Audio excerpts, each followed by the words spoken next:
Ada keperluan menyembah.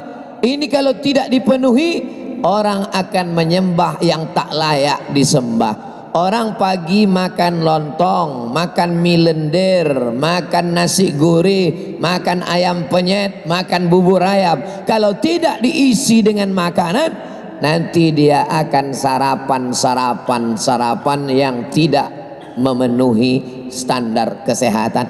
Begitu juga dengan minuman. Orang mesti diisi air tawar, air segar. Kalau diisi air laut, makin asin, makin haus, makin kurang, makin kering. Begitu juga tentang kebutuhan menyembah. Kalau tidak diarahkan, dalam naluri manusia ada meyakini namanya Tuhan, tapi dia tak tahu namanya siapa. Termasuk siapa yang punya teori gratifikasi pula, teori gravitasi, daya tarik bumi, siapa namanya itu? Mereka pun meyakini adanya Tuhan, tapi dia tak percaya pada agama. Orang-orang liberal sekuler itu dalam lubuk hatinya yang paling dalam, kalau dia sedang sakit, kalau dia sedang susah, kalau dia sedang depresi, dia meyakini ada Tuhan yang maha besar. Cuman untuk percaya agama, karena tokoh-tokoh agama, maka dia tidak lagi percaya agama. Apa kata mereka? Tuhan terlalu besar untuk diklaim oleh satu agama. Akhirnya mereka percaya Tuhan tapi tidak mau beragama. Makanya kalau ditanya siapa Tuhan ente? X. Tuhannya X. Kan parah kali kalau kita berdoa sama Tuhan, oh X. Datanglah Muhammad sallallahu alaihi wasallam, sayyidina wa maulana wa syafi'ina, diajarkannya nama Allah itu siapa? Walillahil asmaul husna. Allah punya nama yang baik-baik. Ya Rahman, Ya Rahim, Ya Malik, Ya Qudus, Ya Salam, Ya Mu'min, Ya Muhaimin, Ya Aziz. Maka kalau berdoa panggil dia, Ya Allah, Ya Rahman, Ya Rahim, Ya Malik, Ya Qudus. Ketika hati terasa sempit, panggil dia. Cara menyembahnya bagaimana? Cara menyembahnya pun diajarkan Nabi Muhammad sallallahu alaihi. Jangan nanti siang panas terik keluar, tatap mata ke langit, oh Tuhan. Atau pergi ke tengah laut, oh Tuhan. Man ahdatsa, siapa yang membuat-buat cara menyembah Allah, malaisa alaihi amruna, yang tidak pernah diajarkan Nabi Muhammad SAW, fahuwa raddun, maka amal itu mardud. Kalau diterima makbul, kalau ditolak mardud. Cara menyembah Allah Nabi Muhammad yang mengajarkan. Angkat kedua tangan ke arah kiblat, katakan Allahu Akbar. Allahu Akbar kabira walhamdulillahi katsira wa subhanallahi bukratan wa asila. Tapi tak semua baca Allahu Akbar kabira. Ada juga kawan kita di sebelah, Allahumma ba'id baini wa baina khotoyaya kama ba'adta bainal masyriqi wal maghrib. Jangan kelahi antara Allahumma ba'id dengan Allahu Akbar kabira. Yang sebelah sini baca Allahu Akbar kabira, yang sebelah sini baca Allahumma ba'id. Yang tengah ini belum hafal, preman baru taubat kemarin sore. Salatnya sah. Yang tak baca doa iftitah sah, karena yang penting rukunnya Al-Fatihah. Allahu Akbar. Bismillahirrahmanirrahim. Alhamdulillahi rabbil alamin. Ar-Rahmanirrahim. Maliki yaumiddin.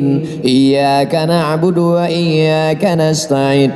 Manusia terkuat di dunia, 100 manusia terkuat di dunia. Bukan Hulk, bukan Spiderman, bukan Wonder Woman. Karena yang dikatakan kuat di sini bukan badannya, bukan fisiknya, bukan aneh-aneh bisa manjat, tapi kekuatan otaknya cerdas. 100 manusia tercerdas di dunia, salah satunya orang Indonesia. dan ternyata dia kena kasus, dibawa ke pengadilan. Ketika sampai di depan meja hijau hakim menyidang, yang dipegangnya adalah tasbih. Tasbih dipegangnya.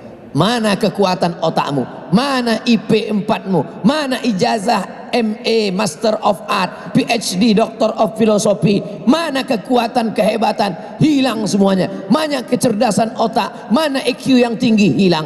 Semuanya diadukan kepada Allah. Maka fungsi solat, untuk apa solat? Yang pertama adalah memenuhi kebutuhan spiritual. Makin besar kota, makin banyak tantangan. Makin hebat kota metropolitan, metropolitan Jakarta, metropolitan Surabaya, metropolitan Medan.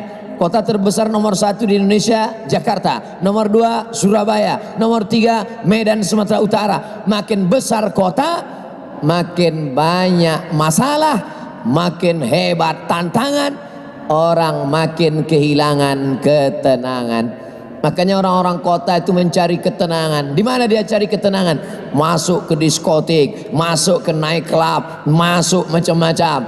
Masuk ke diskotik tak juga tenang. Masuk ke night club tak juga tenang. Masuk karaoke tak juga tenang. Masuk lagu dangdut makin stres. Lagu metal makin suntuk. Makan pil anjing gila baru agak tenang sedikit. Sabu-sabu, narkoba, khamar, semuanya mencari ketenangan. Orang tak bisa tidur kena sakit. Orang tak bisa tidur itu sakit apa namanya? Insomnia. Tak bisa tidur. Jam 2 malam pun matanya berkedip-kedip. Kenapa? Terlalu banyak masalah dalam kepalanya. Tapi orang yang sholat hatinya tenang. Ustadz sedang ceramah pun tidur. Saking kan tenangnya. Nah, makanya kalau ada kawan kita tidur jangan kita marah. Berapa banyak orang barat makan pil tidur karena tak bisa tidur. Kawan kita bisa tidur, biarkan aja dia. Nanti udah bangun dia baru kita dengarkan MP3. Kalau kami tidur semua Pak Ustadz tak apa-apa, asal kamera itu hidup. Saya biasa bicara sama kamera aja berdua. Jamaah sekalian, dimanapun berada. Saudara yang dimuliakan Allah SWT. Jadi nanti kalau ada yang nanya, kenapa kau sholat? Aku sholat karena kebutuhan. Karena ada orang yang sholat karena keterpaksaan. Kenapa kau sholat? Sebetulnya aku malas sholat ini, tapi karena ketua PP sholat aku ikut juga lah. Segan lah, gimana lah, ketua udah sholat jadi terpaksa lah sholat. Lamanya lah pula sholat nih. Kau kenapa sholat? Aku sebetulnya malas sholat nih Pak Ustadz, tapi karena ketua KNPI udah sholat, ini nampaknya sekarang ini udah banyak yang jadi Taliban nih Ustadz. Ketua KNPI Taliban, ketua PP Taliban. La haula wala quwata illa billah. Sholat adalah kebutuhan. Maka orang yang tidak sholat, dia pasti akan menyembah yang lain. Apa yang disembahnya? Nyi Blorong, Sundil Bolong, hantu setan, jembalang tanah. Itu kawan saya tak sholat, kemana-mana pede aja dia, tenang aja dia. Rupanya di dompet kecilnya ada kris. Nyembah siapa dia? Iyyaka na'budu wa dukun nasta'in. Berkawan sama dukun. Kata dukunnya, kalau ente mau tenang, supaya engkau merasa pede, supaya kau merasa kuat, ini ku kasih kau kris kecil, masukkan dompet. Ustaz kau tahu, tiba-tiba dia masuk rumah sakit telungkup, tak bisa telentang. Rupanya salah pasang, terduduk kris itu.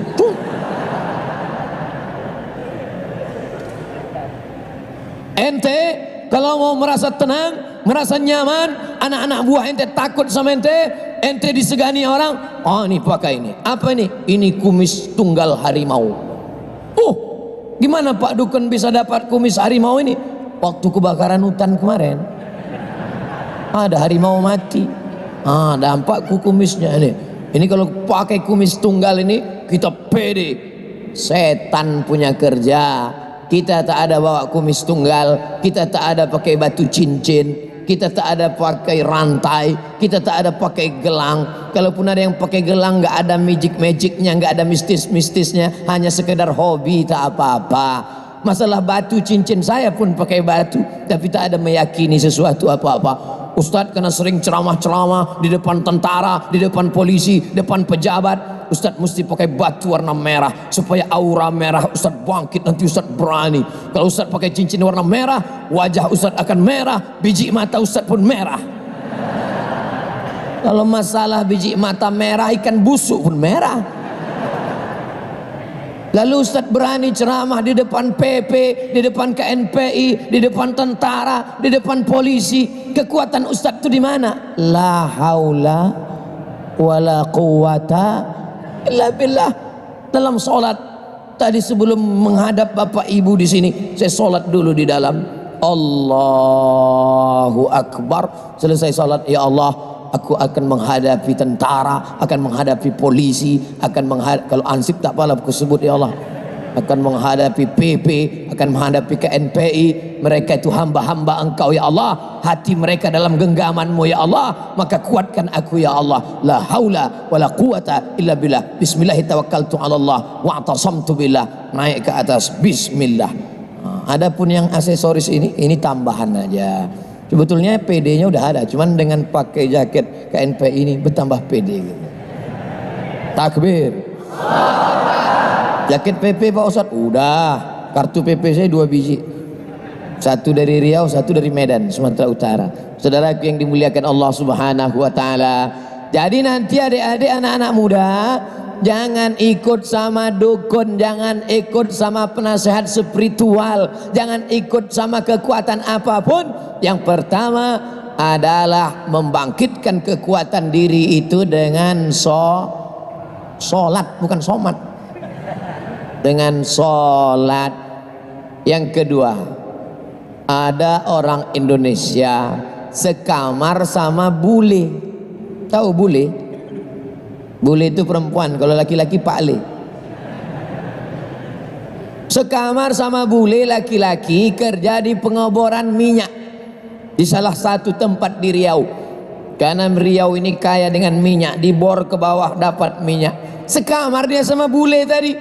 Bule tadi memperhatikan kawan sekamar dia, orang Indonesia ini, pagi, petang, siang, sore, malam. Lama-lama dia ambil kesimpulan, oh my friend, ku tengok kau dari malam sudah kita lama sekamar, ku perhatikan ente setiap pergantian waktu ente tegak ruku sujud, tegak ruku sujud. Setiap pergantian waktu.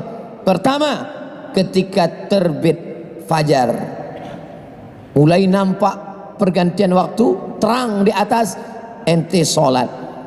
Lalu kemudian ketika tergelincir matahari, bergeser matahari, engkau tegak lagi. Lalu kemudian ketika tenggelam matahari, engkau tegak lagi. Lalu kemudian ketika nampak merah di barat, engkau tegak lagi. Lalu kemudian ketika malam sempurna, 5 kali ente saya perhatikan. Rupanya orang Islam sendiri pun tak memperhatikan waktu sholatnya, justru orang luar Islam yang memperhatikan. Rupanya kita ini setiap bergeser waktu dalam 24 jam kita menyembah Allah, mengagungkan Allah, mensyukuri nikmat Allah. Terbit fajar tadi, Allahu Akbar, salat subuh. Nanti tergelincir matahari, Allahu Akbar, salat zuhur. Nanti tenggelam matahari petang, sebelum tenggelam sempurnanya asar, Allahu Akbar. Habis itu nampak merah di ufuk barat, sempurna, Allahu Akbar. Habis itu puncaknya adalah solat isya, tapi ditambah lagi 2 waktu sunat, solat duha dan solat tahajud. Maka ada 7, 5 yang wajib, 2 yang sunat. Kalau ini kita laksanakan, ibarat perjalanan di stasiun-stasiun ini, kita sudah menyembah, mengagungkan, memuliakan, mensucikan, mengkonektingkan hati kita dengan Allah Subhanahu wa ta'ala. Tapi rupanya yang memperhatikan bukan kita, yang memperhatikan justru bule orang barat. karena kita hanya sudah menjadi rutinitas setiap hari, subuh, zuhur, asar, maghrib, isya, subuh, zuhur, asar, maghrib, isya. Tidak boleh waktu bergeser, tidak boleh waktu berubah, kosong dari Allahu Akbar. Kita sudah laksanakan alhamdulillah subuh, dan bangga kita subuh ini hadir pula pejuang subuh, biker subuhan. Nanti zuhur tak datang. Ente kenapa zuhur tak datang? Ustaz, kan ada terus ini subuh. Sedangkan subuhnya saja datang, waktu yang paling berat subuh, melawan kantuk, melawan selimut, melawan tidur. Sedang subuh aja datang, apalagi zuhur. Begitu cara berpikirnya. Itulah mengapa yang ditulis di situ biker subuhan, karena subuh yang paling berat. Kalau mau menengok orang munafik, tengok sholat subuhnya. Kalau ada orang tak sholat subuh, munafik itu. Tapi tentu jangan mentang-mentang udah sholat balik dari sini jumpa kawan, munafik. Tak boleh kita keras, tak boleh kita radikal. Nanti kalau jumpa sama dia lembut, munafik. Kalau mau selamat dari munafik, maka sholat subuh. Alhamdulillah Ustaz Somad, kata mak-mak. Terima kasih Ustaz Somad, kata ibu-ibu. Sejak anak saya ikut pengajian Ustaz Somad, sekarang udah rajin sholat subuh dah. Dulu sholatnya ketinggalan, sekarang sholat subuhnya mantap. Bahkan tidak hanya sholat subuh Ustaz Somad, anak saya itu sekarang udah sholat duha. Kemarin saya intip di kamarnya, saya tengok dia sholat duha, cuman agak lain, pakai kunut Ustaz. Itu adalah sholat subuh kesiangan. Usolli fardhu subhi rak'ataini tulid lillahi ta'ala. Tulid, telat, terlambat. Saudara yang dimuliakan Allah Subhanahu wa taala, yang pertama, salat adalah kebutuhan spiritual. Kalau kebutuhan makan, masukkan sarapan. Kalau siang, lunch. Kalau malam, dinner. Kalau makanan ringan, snack, ular goreng. Tapi kalau kebutuhan leher, teh tarik, kopi susu, minuman bersoda, tapi ada kebutuhan spiritual, itulah di hati. Andai kita tidak sholat, stres, depresi, tetap ada yang menawarkan. Anda stres, datanglah ke tempat kami. Kalian akan diajarkan bagaimana menenangkan hati. Pejamkan mata, tarik nafas, tarik, tarik, tarik, tahan. Keluar dari bawah tuh. Jangan membuat yang tidak diajarkan Nabi Muhammad sallallahu alaihi wasallam. Salat adalah kebutuhan. Hari ini yang tidak setuju dengan cakap saya, silakan saja. Umur kau nanti panjang, dalam kehidupan kau menghadapi macam-macam. Di saat nanti terjadi benturan, di saat nanti terjadi stres, depresi, pergi ke dokter psikolog. Pak dokter, saya sedang stres, masalah saya banyak, masalah perusahaan, masalah kantor. Di kantor ditekan atasan, pas mau pulang kena tilang, sampai di rumah ditekan bini. Anak-anak saya macam tuyul. Macam mana saya ini? Akhirnya dikasih obat tidur, makan obat tidur, tertidur. Bangun tidur, datang masalah lagi. Makan lagi obat tidur, tertidur. Bangun tidur, datang masalah lagi. Makan obat tidur, lama-lama datang sakit pinggang, stres, depresi, stroke, diabetes mellitus, jantung koroner, mati. Kalau hidup cuma untuk tidur, bagus mati. Kalau hidup tidak berani menghadapi tantangan, nanti nampak ada jenazah lewat, ikut. Pas duduk-duduk, nampak aja jenazah lewat, ikut. Pak, boleh kami ikut? Ikut, masuklah. Itu apa lama-lama hidup? Life is struggle. Hidup adalah tantangan. Bangkitkan adrenalinmu. Takbir.